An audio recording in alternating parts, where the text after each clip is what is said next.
이 시간 저희들이 마가복음 13장을 읽었습니다.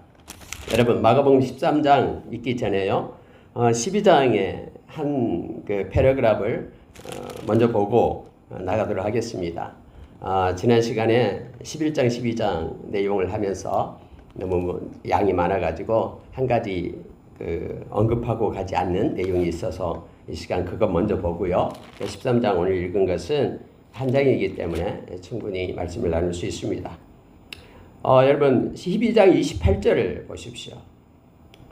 계속해서 예수님께서는 여러 사람들의 질문을 받을 때 예수님은 답변해 주는 말씀이 12장에서 기록되고 있죠. 28절을 보니까요, 한 서기관 중 한 사람이 예수님께 와서 묻습니다. 계명 중에 첫째가 무엇이니까? 라고 물어요.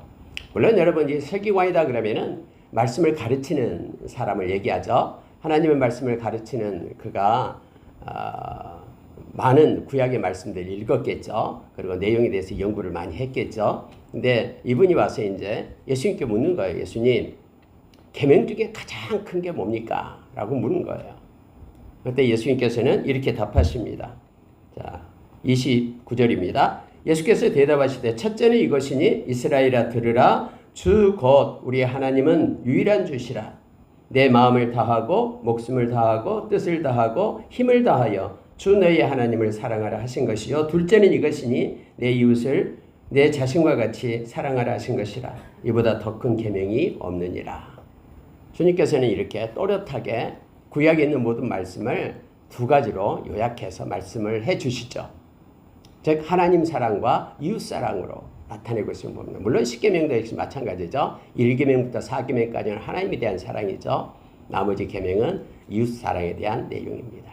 근데 오늘 우리 주님께서요, 특별히 이 내용은 신명기서 6장에 있는 유일한 주시라라고 말씀을 하고, 또 30절에는 이제 예수님께서 우리로 하여금 이렇게 주를 사랑하라라고 가르쳐주고 있는 내용입니다. 이 마음을 다하라 라고 말합니다. 우리 하나님을 사랑할 때 우리의 마음을 드려야 됩니다. 먼저 마음이 없는 사랑은 이것은 위선이에요. 거짓이고요. 그래서 우리가 로마서 10장 10절에서 마음으로 믿어 의에 이른다라고 말합니다. 입술로만 고백으로는 안 돼요. 우리의 마음이 믿음이 있어서 하나님께 드려져야 된다라는 거죠. 하나님을 사랑하되 마음으로 사랑해야 됩니다. 이 마음은 여기서는 헬라가 카르디아예요. 카르디아라는 것은 우리의 지정의가 있는 곳을 얘기하는 거예요. 마음속 깊은 곳에 중심, 지정의가 있는 곳을 카르디아라고 말합니다. 다시 말하면 우리의 지적인 것에서 하나님을 사랑해야 되고요. 우리의 정서적인 감정 중에서 하나님을 사랑하는 마음이 있어야 되고요. 또한 우리의 의지로도 하나님을 사랑하는, 정말로 하나님을 사랑하는 것이 있어야 됩니다.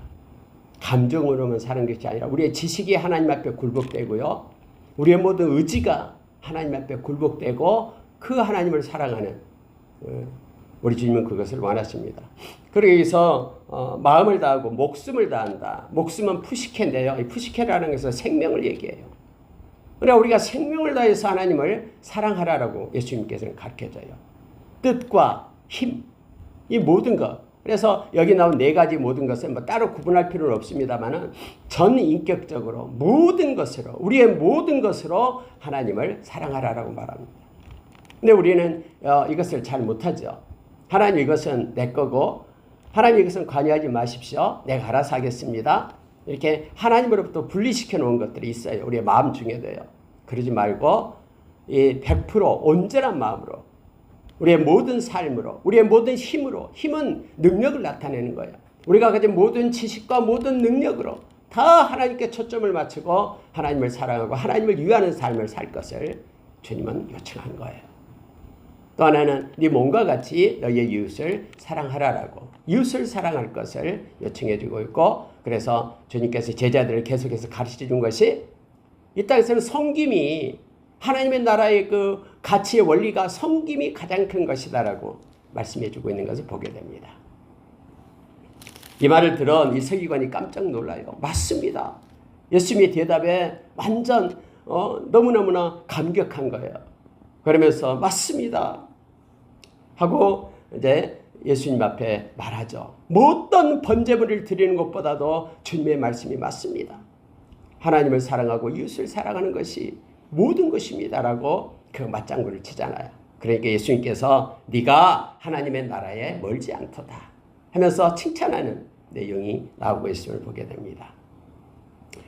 35절 36절도 어제 말씀을 언급하지 않았어요. 밑에는 말씀을 38절 이하에는 어제 말씀을 나눴었는데요. 특히 35절은 예수님께서 질문하는 장면이 나오잖아요. 어찌하여 서기관들이 그리스도를 다윗의 자손이라 하느냐. 다윗이 성령에 감동되어 친히 말하되 주께서 내 주께 이르시되 내가 네 원수를 내 발 아래 둘 때까지 내 우편에 앉았으라 하셨도다 하였느니라. 다윗이 그리스도를 주라 하였은즉 어찌 그의 자손이 되겠느냐. 그래 많은 사람들이 아무도 질문을 하지 못했다라고 성경을 기록하고 있는 거예요. 시편 110편 1절을 가지고 다윗의 시인데요. 다윗이 주께서 내 주께 이르시되, 이 주께서는 하나님이죠. 내 주께서, 이건 누구야 라는 거예요. 내 주께서. 이분이 그리스도라는 거예요. 예수님께서요. 근데 그리스도는 그 다윗 때도 있었고 다윗이 주라라고 고백했는데, 아니 어떻게 다윗 시대에 있었던, 다윗보다 먼저 있었던 그 사람이 어떻게 다윗의 자손이 되겠느냐. 말이나 되냐. 근데 여러분, 그리스도는 그 이전부터 우리가 히브리서 13장 8절의 말씀처럼 예수 그리스도 어제나 오늘이나 영원토록 동일하신 분이 그분이죠. 근데 여기서 다윗의 후손은 늦게 와야지 후손인데 어떻게 다윗보다 먼저 있는 분이 다윗의 후손이라 할 수 있느냐. 이 말씀을 하니까 거기 있는 사람들 아무도 질문을 못했다라고 지금 성경이 말하고 있잖아요. 예수님 가르쳐 주신 것이죠. 아브라함보다도 더 이전에, 천지가 창조되기보다도 더 이전에. 그래서 여러분, 우리가 태초에 하나님이 천지를 창조하시냐라는 마태복음 1장 1절에 태초에 하고요. 그리고 요한복음 1장 1절에 보면은 태초에가 나오잖아요. 말씀이 계시니라. 이때 태초에하고는 틀려요. 창세기 1장에 나오는 태초에 하나님이 천지를 창조한다. 이건 창조하는 시점을 얘기하죠. 창조하기 시작한 시점. 베레시트라는 히브리어는 베레시트. 창세기 1장 1절이래요. 그런데 여러분, 요한복음 1장 1절은 엔 아르케로 시작해요. 이 엔 아르케라는 헬라어는요, 그 히브리어 베레시트하고는 틀려요. 엔 아르케는 창조가 되기 그 이전부터, 영원전부터 말씀이신 우리 주님이 계셨다라는 거예요. 그리고 나서 하나님의 때에 창조가 시작된 것이 창세기예요. 그래서 우리 주님은요, 영원 전부터 영원까지 알파와 오메가 되시는 우리 주님이심을 나타내주고 있습니다. 근데 여러분, 이러한 놀라운 사실을 다윗이 어떻게 알았다고요? 오늘 말씀은 그걸 얘기하죠. 다윗이 성령에 감동되어 친히 말하되. 여러분, 성령이 아니고서는요, 이런 고백을 할 수 없다라는 거예요. 성령이 아니고서는 우리가 그 신비스러운 하나님의 그 지식 알 수가 없어요. 저와 여러분이 이 말씀을 읽고 깨닫는 것은 성령이 우리와 함께하기 때문에 하나님을 아빠 아버지라 부르고 예수님을 우리 주님이라고 부르는 거예요. 그래서 우리가 성령 충만한 예됨을 말하고 있고, 우리가 처음에 찬양할 때도 성령 하나님 찬양했고요. 또 우리가 이 좁은 길을 걸으면서 기뻐할 수 있는 것도 성령께서 계시기 때문에, 아무리 세상이 협착하고 힘들고 어려운 고난 가운데 있어도 우리의 마음이 평안과 기쁨으로 춤추며 이 세상 살아갈 수 있는 동력이 성령으로부터 온다라니까요. 오늘 다윗이 깨닫게 하는 것도요, 주께서 내 주께 말씀하시기를, 이거 어떻게 다윗이 할 수 있냐? 성령에 감동돼요. 이거예요. 저와 여러분은 성령 하나님이 함께 하십니다. 고린도전서 2장 8절 이하에서 우리는 보지 못하고 듣지 못하고 깨닫지 못하지만 성령이 함께 하실 때 우리는 보고 듣고 깨달을 수 있다라고. 그러나 세상은 성령에 대해서 듣지도 못하고 알지도 못한다라고. 예수 믿는 저와 여러분은 성령님이 계십니다. 그리고 성령님 때문에 우리는 말씀을 따라 살 수 있고요. 이 세상 끝날 때까지 성령 떠나지 않고 우리와 함께하고요. 이 세상 마칠 때에도 성령께서 보증이 되어서 예수님과 함께 영원한 하나님의 나라를 상속받을 수 있는 상속자로 우리를 세우신다니까요. 오늘 하루도 그 성령님이 함께 하셔서 주님의 은혜 가운데 거하고 주님께 영광 돌리는 귀한 하루가 되기를 원합니다. 여러분, 성령님이 함께 하시고 감동을 주실 때에 요한일서 2장 27절 말씀처럼 성령이 우리의 마음 가운데 기름 부음이 있을 때에 우리가 알게 되고 깨닫게 되는 것입니다. 오늘 또 다윗이 이렇게 말할 수 있는 것은 다윗에서 나온 게 아니에요. 성령으로부터 나온다고 말합니다. 자, 여러분 13장 넘어갑니다. 13장에도 여러분 마지막 때에 대한 마태복음 24장의 내용이 나오고 있습니다. 성전이 그때 대리석으로 지었다 했잖아요. 그때 지중해 그 지역 중에서 가장 그 대표될 만한 멋있는 곳이 바로 이 성전이었어요. 심지어 약 70년 이상을 성전을 지었거든요. 근데 성전이 완성되고 나서 성전이 2년 후에 없어져 버리죠. 돌 위에 돌 하나 남지 않고 없어져 버립니다. 로마 디도 장군에 의해서 예루살렘이 함락됩니다. 모든 사람이 피비린내 피로 바닥이 그냥 가득 찼어요. 발목까지 피가 다 찼어요. 그리고 성전이 돌 위에 돌 하나 남지 않고 다 없어져요. 왜요? 금으로 입혔는데 금이 녹아가지고 돌 사이에 들어가니까요. 그걸 캐내기 위해서 돌을 다 이렇게 떼어냈어요. 없어졌어요. 오늘 여러분 그 성전을 향하여 성경이 이렇게 말하고 있죠. 1절에 예수께서 성전에 나가실 때 제자 중 하나가 선생님 보소서 이 건물이 어떻습니까? 너무너무나 웅장하고 멋있지 않습니까? 라고 말하니까 예수님께서 말씀합니다. 이 건물들을 보느냐? 돌 하나도 돌 위에 남지 않고 다 무너뜨려지리라. 그게 제자들이 깜짝 놀라죠. 제자들이 그 성전을 보고 앉아요. 멀리서. 그러면서 성전을 마주 대하고 앉아있을 때에 성경이 이렇게 배경을 설정하죠. 눈앞에 성전이 보여요. 그 으리으리한 성전 지금 짓고 있는. 그때 예수님의 제자 이 4명이 기록됩니다. 그들이 조용히 묻습니다. 우리에게 이르소서 어느 때에 이런 일이 있습니까? 무슨 징조가 있습니까? 그래서 예수님께서 마지막 때에 대해서 말씀을 해줘요. 물론 마태복음 24장보다 더 구체적으로 나오지 않습니다만은 똑같은 내용으로 기록하고 있습니다. 근데 예수님께서는 이 마지막 때를 말하면서요. 저와 여러분에게 당부한 것이 있다 그랬죠. 우리는 이걸 붙잡아야 돼요. 예수님께서는 오늘 내가 미리 너희에게 말한다. 마지막 때가 오기 전에 미리 내가 너희에게 말한다라고 오늘도 역시 마태복음 24장 25절의 말씀과 동일하게 그렇게 기록하고 있음을 보게 됩니다. 근데 우리에게 먼저 예수님은 이렇게 말합니다. 미혹받지 않도록 주의하라 이거예요. 마지막 때에 가장 하나님의 백성들을 힘들게 하고 하는 것은 미혹이에요. 미혹. 마치 여러분 우리가 베드로전서 5장 그 7절 8절의 말씀처럼요. 이 악한 자가요 우리 주변을 맴돌면서 우는 사자처럼 무너뜨리고 미혹시키려고 한다라고. 믿는 자까지 미혹하려고 한다라고 오늘 성경에 말하고 있잖아요. 사람의 미혹 받지 않도록 조심하라 라고 말합니다. 여러분 우리가 사람의 미혹을 받지 않으려면 어떻게 해야 됩니까? 하나님의 것을 붙잡아야 되죠. 사람으로부터 오는 소리는 언제나 우리를 미혹하게 무너뜨려요. 그러나 하나님의 말씀을 붙잡을 때 우리는 일어설 수 있습니다. 미혹되지 않고 분별할 수 있는 은혜가 있습니다. 하나님의 말씀이 캐논이 되어 분별하는 거예요. 그래서 우리가 데살로니가후서 2장 8절 이하에서 마지막 때는 진리의 사랑이 없는 사람은 다 미혹받아서 무너진다라고 말합니다. 오늘 여러분 말씀해 보면은요. 이렇게 말합니다. 자, 22절 보세요. 거짓 그리스도들과 거짓 선지자들이 일어나서 이적과 기사를 행하여 할 수만 있으면 택하신 자들을 미혹하려 하리라.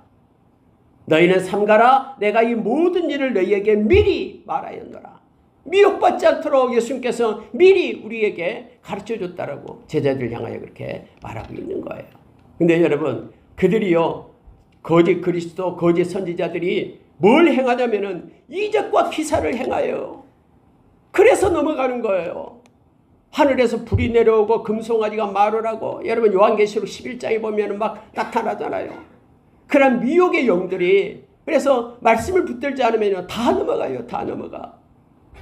누가 뭐라고 말할 때에 막 이적 베풀고 할 때에 다 넘어가요. 그러나 사람의 미혹을 받지 않도록 말씀을 붙잡고 일어설 것을 우리에게 요청해 주고 있는 거예요.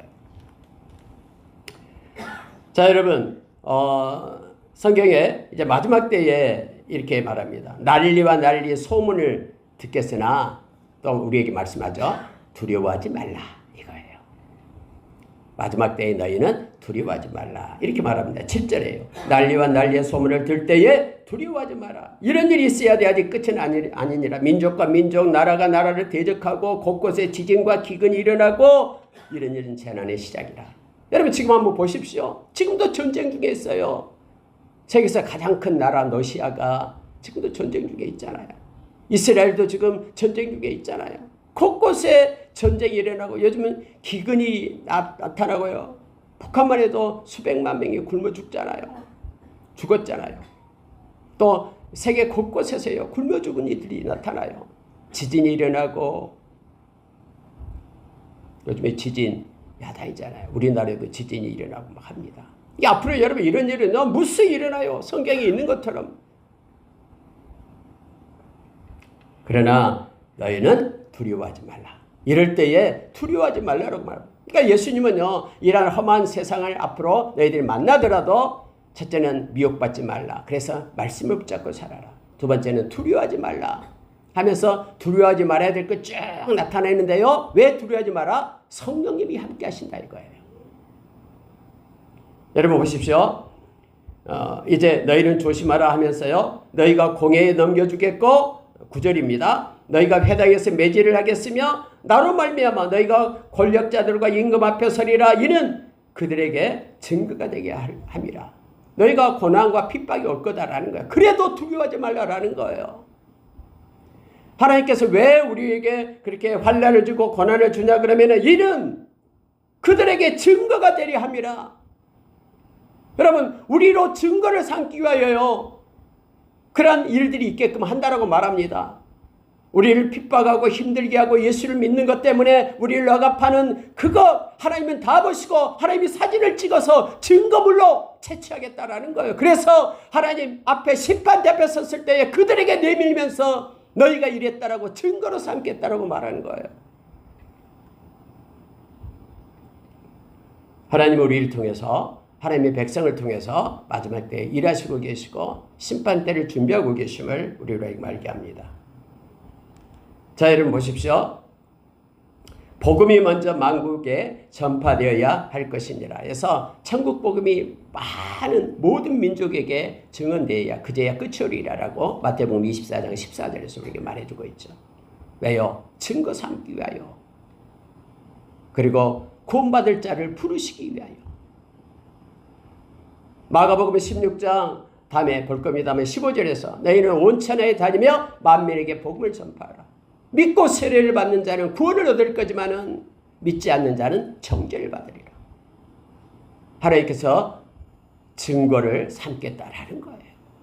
믿는 자, 부르는 자, 구원받을 자를 하나님이 구원케 하고 믿지 않는 자 증거 삼아 하나님의 심판대 앞에 하나님이 세우겠다라고 말씀하고 있는 것입니다. 네, 여러분 보십시오. 자, 11절이에요. 사람들이 너희를 끌어다가 넘겨줄 때에 무슨 말을 할까 미리 염려하지 말고 두려워하지 말고 무엇이든지 그때 너희에게 주시는 그 말을 하라. 말하는 일은 너희가 아니요 성령이시니라. 그래 마지막 때는 여러분 성령께서 우리를 이끄시고 성령께서 인도하셔. 그러니 어떤 기근이나 환난 여러 가지 핍박 이런 것이 올 때에 두려워하지 말라. 주님 우리에게 말씀을 하십니다. 그래서 여러분 예수 믿는 사람의 트레이드 마크가 두 가지가 있다 그러죠. 첫째는 정직입니다. 왜요? 살아계신 하나님과 함께하기 때문에. 두 번째는 평강입니다. 두려워하지 않은 주님이 함께하기 때문에. 삶으로 정직하게 우리의 마음 가운데는 늘 주님이 주시는 평강으로 살아가는 저와 여러분 되기를 원합니다. 심지어 여러분 마지막 때는 사랑이 없어진다고 말하죠. 형제가 형제를 아버지가 자식을 죽는 데 내주고 자식들은 부모를 대적하여 죽게 하리라. 이런 때가 있다니까요. 그러나 너희들이 미움을 받을 거지만은 두려워하지 말라. 내가 너와 함께함이라라고 주님은 말씀하시면서요. 끝까지 견디는 자가 구원을 얻는다. 많은 미혹이 있고 두려움이 있지만은 믿음을 떠나지 말고 끝까지 말씀을 붙잡고 있는 그가 구원의 백성이다. 예수의 제자다라고 우리에게 가르쳐 줍니다. 심지어 멸망에 가증한 것이 서지 못할 곳에 선 것을 보거든 이러한 일이 있게 될 것이다. 멸망에 가증한 것이, 하나님의 심판을 받을 가증한 것이 이제는 교회를 세큘러, 세속화시키고 많은 믿는 자들을 구원해서 믿음에서 떠나게 하고 이런 일이 있게 될 거다라는 거예요. 교회부터 타락하는 그런 일이 있게 될 것이다 라고 말합니다. 물론 이것은 또 역사상으로 AD 70년 이제 예루살렘이 멸망당하는 것을 나타내고 있습니다. 언제나 그 예언의 말씀은 그래요. 역사적으로 나타나요. 그리고 그것이 궁극적으로 마지막 심판의 때를 가리키고 있다는 걸 우리가 기억해야 됩니다. 그 구약의 선지서를 읽을 때도 역시 동일한 관점에서 이 말씀을 해석해야 됨을 알게 합니다. 19절 보시기 바랍니다. 그날들이 환난의 날이 되겠습니다. 여호와께서 창조하신 시초부터 지금까지 이런 환난이 없었고 후에도 없으리라. 만일 주께서 그날들을 감하지 아니하셨다라면 모든 육체가 구원을 얻지 못할 것이거늘 자기가 택하신 자들을 위하여 그날들을 감하셨느니라. 하나님은요 언제나 하나님의 백성을 손바닥에 새기고 보고 있어요. 그리고 하나님의 백성을 구원하기 위하여 하나님께서 역사의 흐름을 붙잡고 이끄심을 성경 우리에게 가르칩니다. 그래서 우리가 끝까지 인내하며 견디기를 원합니다. 여러분, 예수 믿는 사람은요 소망을 가져요. 왜요? 우리 주님이 끝까지 우리를 건져주시니까요. 지켜주시니까. 이 소망이 바로 영혼의 닻이다라고 얘기합니다. 소망이 없는 세상 사람들은 견딜 수가 없어요. 그러나 우리는 우리 주님이 함께 하시기 때문에 소망의 닻을 주었어요. 영혼의 닻, 소망을. 소망이 없는 사람은 다 무너집니다. 그러나 저와 여러분은 예수 안에서 소망을 가진 이들입니다.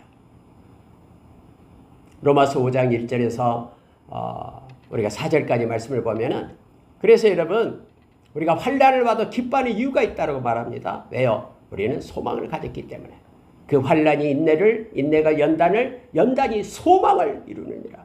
아무리 어려운 환난 가운데 있어도 저와 여러분이 힘을 내고 일어설 수 있는, 견딜 수 있는 힘이 우리에게는, 우리가 언약의 백성, 약속이 있는 백성, 하나님이 함께 하시고 또 소망의 말씀이 있기 때문에 우리는 견딜 수가 있습니다.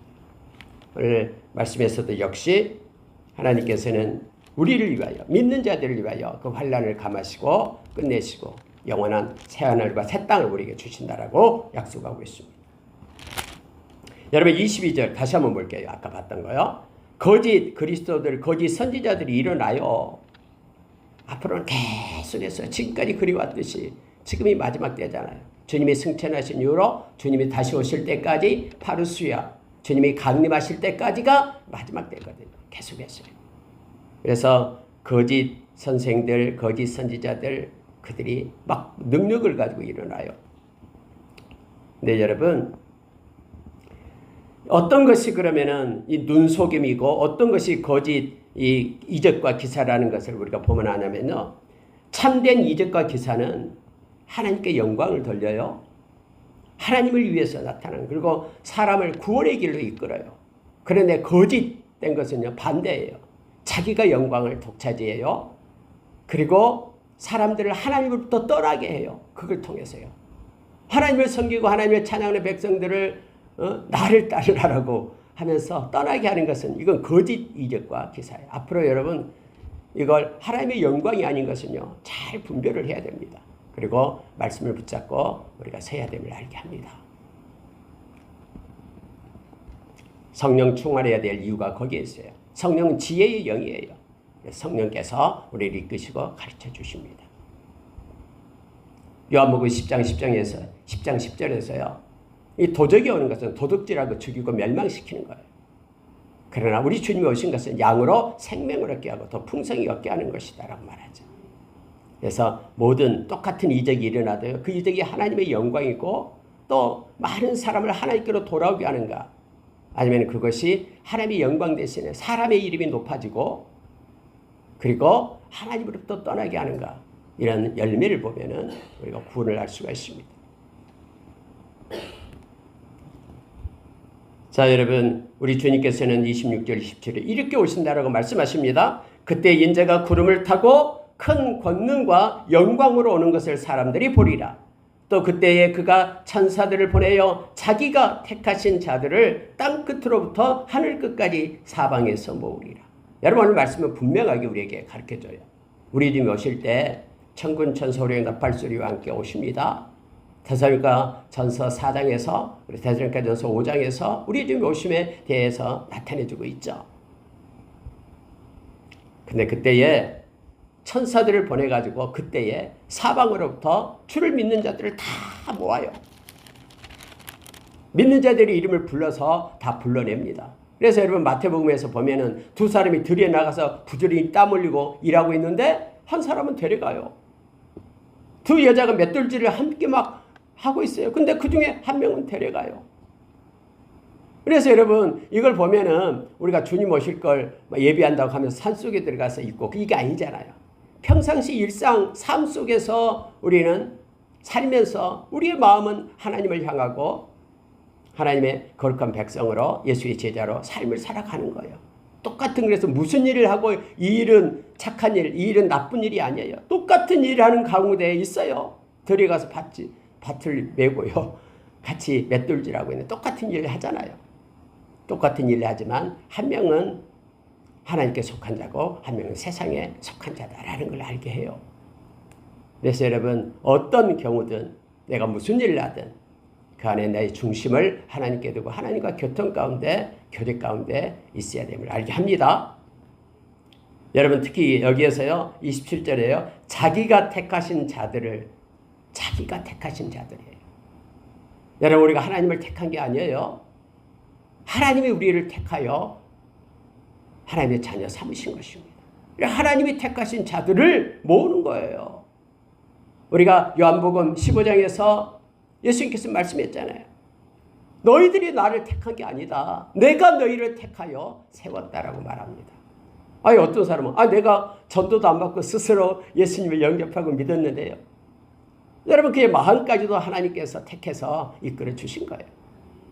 어떤 사람은 내가 돈 벌고 내가 있는데 무슨 하나님의 은혜라고 말하는 거예요. 그런 사람이 있어요. 내 주변에도요. 자기가 열심히 연구해가지고 자기가 돈 번 건데. 여러분 성경에 보면은요. 우리 손에 능력을 주신 분이 하나님이시고요. 우리 머리에 지혜를 주신 분도 하나님이셔요. 하나님께서 행하셨기 때문에 은혜 가운데 있는 것이요. 스스로 난 게 어디 있어요? 아무것도 없어요. 특히 저와 여러분은 사도행전 17장에 보면은 아테네에서 사도 바울이 그렇게 얘기하잖아요. 거기에 있는 많은 사람들한테 우리는 하나님으로부터 나서 살고 존재하고 기동하고 존재한다라고 말하잖아요. 하나님으로부터 온 것이 아닌 것은 아무것도 없어요. 다 하나님이 저와 여러분을 불러 택한 것입니다. 로마서 8장 29절 30절 말씀처럼 천지가 세워지기 전부터 하나님 우리를 아시고 우리를 정했다라고 얘기하잖아요. 그리스도의 형상을 본받게 하기 위하여 예수의 제자가 되게 하기 위하여 우리를 정하신 거예요. 그리고 우리를 하나님의 때에 부르신 거예요. 지금 이때에 저와 여러분을 이 땅에 보내시고 부르신 거예요. 그리고 우리를 예수님의 보혈로 의롭다 하시고 우리를 견인하여 영화롭게 하시는 분이 우리 하나님이십니다. 예수님께서는 29절에요. 이와 같이 너희가 이런 일이 일어나는 것을 보거든 인자가 가까이 곧 문 앞에 이른 줄 알라. 내가 진실로 너희에게 말하노니 이 세대가 지나가기 전에 일이 다 일어나리라. 어떤 사람 말합니다. 아니 이 세대가 일어나기 전에 그들을 향하여 예수님 말씀했던데 2000년이 지났는데요. 이렇게 말하는 이들이 있어요. 여러분 위에서 앞에 있는 내용을 말하고 있는 것이죠. 이 세대라고 말할 때는 유대인들 약 40년을 얘기하고 있습니다. 그리고 예수님 당시에 살아있던 그들이요. AD 70년에 완전히 멸망당하는 모습을 보게 돼요. 예루살렘이 완전히 멸망당합니다. 디도 장군에 의해서 멸망당하게 되죠. 그리고 나라가 없어졌다가 이제 1800년, 1946년인가 8년인가 이스라엘이 다시 생기게 된 거죠. 이건 지금 역사적인 것을 얘기하고 있고요. 뿐만 아니라 이 세대는 또 세대라는 단어가요. 우리가 살고 있는 것을 얘기해줘. 새하늘과 새 땅이 오기 전에요. 이걸 그렇게 나타내고 있는 것입니다. 이걸 다르게 해석하면 안 됩니다. 그래서 여러분 이 세상 없어지기 전에요. 이런 일이 있게 된다니까요. 주님이 오셔서 알게 되고요. 또 여기에 있는 사람들에게 나타낼 때에는 이스라엘의 멸망을 지금 말하고 있습니다. 지붕 위에 있는 자들은 내려오지 말고 어디들로 도망가고, 이 내용들이요 다 AD 70년에 이스라엘이 멸망당할 때 사정을 얘기하고 있는 것입니다. 이것이 마지막 때도 이와 같은 일들이 일어나게 될 것을 성경은 가르쳐주고 있는 것이죠. 천지는 없어지겠으나 내 말은 없어지지 아니하리라. 31절 예수님 말씀이에요. 천지가 나오잖아요. 그래서 이 세대 위의 것이요 마지막 때와 연관된다라는 것을 말하고 있어요. 천지가 없어져도요 하늘이 떠나가고요 땅의 체질이 풀리는 주님 오실 때 그런 일이 있다라고 베드로후서 3장 8절 이하에서 우리에게 말해주고 있잖아요. 예수님 오실 때를요. 주의 말씀은 없어지지 않습니다. 반드시 하나님의 뜻을 이루고요 하나님의 영광 돌리고 하나님께로 돌아갑니다. 그날과 그때는 아무도 모른다. 그러나 아버지만 아신다라고 말합니다. 그러니 깨어있으라 라고 우리에게 요청합니다. 33절입니다. 주의하라 깨어있으라. 그때가 언제인지 알지 못함이니라. 35절 그러므로 깨어있으라. 집주인이 언제 올는지 혹 저물 때 일는지 밤중일는지 다굴 때 일는지 새벽에 일는지 너희는 알지 못함이라. 37절 깨어있으라. 내가 너에게 하는 이 말은 모든 사람에게 하는 말이니라. 지금 내가 제자인 너희들에게 말하고 있지만 너희들이 질문해서 말하고 있지만 이 말은 너희뿐만 아니라 이 말씀을 읽는 모든 사람에게 하는 말이니라. 저와 여러분에게 하는 말이다라는 거예요. 깨어있으라라고 계속해서 반복해서 말하고 있습니다. 여러분이 깨어있으라라는 것이 무슨 뜻일까요? 우리가 육신적으로 잠 안 자고 깨어있으라 이런 뜻은 아니겠죠. 잠 안 자면 큰일 나죠. 마치 여러분 우리가 예수님께서 마태복음 25장에서 비유를 들 때 슬기로운 5처녀와 또 어리석은 그런 5처녀에 대해서 나오잖아요. 슬기로운 5처녀는 등을 준비하되 기름과 함께 준비했다라고 말하고 있습니다. 그는 깨어 있어서 신랑을 맞을 자가 되었죠. 근데 여러분 어리석은 5처녀는요 등은 준비했어요. 옆에 보니까 형식적으로. 근데 안에 들어갈 기름은 준비하지 않고 있다가 늦어지니까 기름이 떨어지고 신랑을 맞지 못했음을 말합니다. 근데 여러분 그들이 늦게 막 기름을 사고 와서 막 두드리잖아요. 문 좀 열어주세요 할 때 그 신랑이 뭐라고 얘기합니까? 내게서 떠나가라라고 얘기합니다. 내가 너희를 알지 못하리라. 그럼 깨어있다는 게 뭡니까? 주님을 아는 것이에요. 주님을 아는 것이 깨어있는 것이에요. 요한복음 17장 3절에서 그래서 하나님을 아는 것, 주님을 아는 것이 곧 영생이라고 우리에게 가르쳐줘요. 이 알다라는 것은 경험하다, 연합되다, 함께하다라는 뜻이에요. 깨어있다라는 것은 우리가 주님과 동행하는 삶을 얘기합니다. 주님과 함께 기도하고 교통하고 말씀과 기도로 하나님께 속한 거룩한 자로 선 것이 깨어있는 것을 얘기합니다. 저와 여러분이 지금부터 주님 오실 때까지 우리 인생 끝날 때까지 깨어 있어서 기도와 말씀과 기도로 거룩한 자로 하나님 편에 서서 함께함으로 하나님을 경외하는 삶으로 나가는 깨어있는 자들이 되기를 원합니다. 시편 25편에서 하나님을 경외한다라는 것은 말씀이 없을 때는 경외함이 없죠. 하나님을 경외하고 그분을 예배하고 그분을 찬양하고 기도하고 함께 나가는 삶이 경외하는 삶이에요. 그러면 하나님께서 4가지를 우리에게 주시겠다 약속하시죠. 첫째는 너의 길을 내가 지도하겠다. 너의 인생길을 지도하겠다. 그 길 아니야. 이 길로 가 하면서 지도해 주시겠대요. 또 하나는 우리의 마음 가운데 평강을 주시겠대요. 하나님의 이 평강. 두려워하지 않는 평강. 또 하나는 하나님이 친밀함을 주시겠대요. 교통하는 하나님의 마음을 붙고 함께하고 교통하는. 그리고 땅을 차지하게 되고 자녀도 돌보여주겠다고 그게 나오고 있죠. 시편 25편 12절에서 14절의 말씀 가운데요. 여러분 오늘 말씀 가운데 예수님께서 깨어있으라 라고 말하는 것은요. 말씀과 기도로 주님과 동행하는 삶을 말하고 있습니다. 주님의 마음과 뜻을 가지고 살아가는 저와 여러분 되기를 원합니다. 오늘 하루도 여러분 깨어있어서 주님과 동행의 연합의 기쁨 평강을 가지고 아무리 세상이 요동치더라도 두려워하고 염려하지 말고 주님이 주신 위로와 새 힘으로 주님께 찬양하고 예배자로 사는 귀하고 복된 날 되시기를 예수의 이름으로 축원합니다. 기도하겠습니다. 하나님 아버지, 우리가 깨어 있기를 원합니다. 성령의 매일매일 우리를 붙잡아 주시옵소서. 우리 영 가운데 성령께서 임재해 주시고 충만함으로 함께하여 주셔서 하나님, 우리가 삶을 살아갈 때 하늘의 지혜를 주시옵소서. 성령님께서 새 힘을 우리에게 공급해 주시옵소서. 시와 찬미와 신령한 노래로 하나님을 찬양하고 경배하는 자들로 하나님 우리를 세워주시옵소서. 하나님, 늘 감사함으로 하나님의 이름을 높이게 하여 주시옵소서. 일에나 말에나 예수 이름의 권세로 행할 수 있는 깨어있는 자로 하나님 우리를 세워주시옵길 바랍니다. 우리가 아버지 하나님의 정직하게 살게 하여 주시고 요동하지 않고 두려워하지 않고 미혹받지 않고 하나님의 말씀에 캐롤이 되어 우리를 두르고 인도해 주시옵길 바랍니다. 한 명도 믿음의 길에서 떠나지 않고 하나님의 나라를 상속받을 자로 하나님 우리를 세워주시옵길 원합니다. 오늘날 우리를 통해서 영광 받아 주시옵소서. 하늘의 문이 열려지게 하여 주시고 하늘의 신령한 것들로 우리를 충만하게 채워주시옵소서. 하나님, 우리의 문을 열어서 눈을 열어서 지혜와 계시의 영을 함께 우리 일하여 하나님의 부르심의 소망을 따라 살게 하여 주시옵소서. 하나님 아버지, 세상의 유혹과 아버지 하나님의 세상의 핍박 가운데 우리가 굳건히 서서 이겨내게 하여 주시옵소서. 하나님 아버지, 우리를 위하여 근거된 아름다운 기업의 풍성함을 보게 하여 주시옵소서.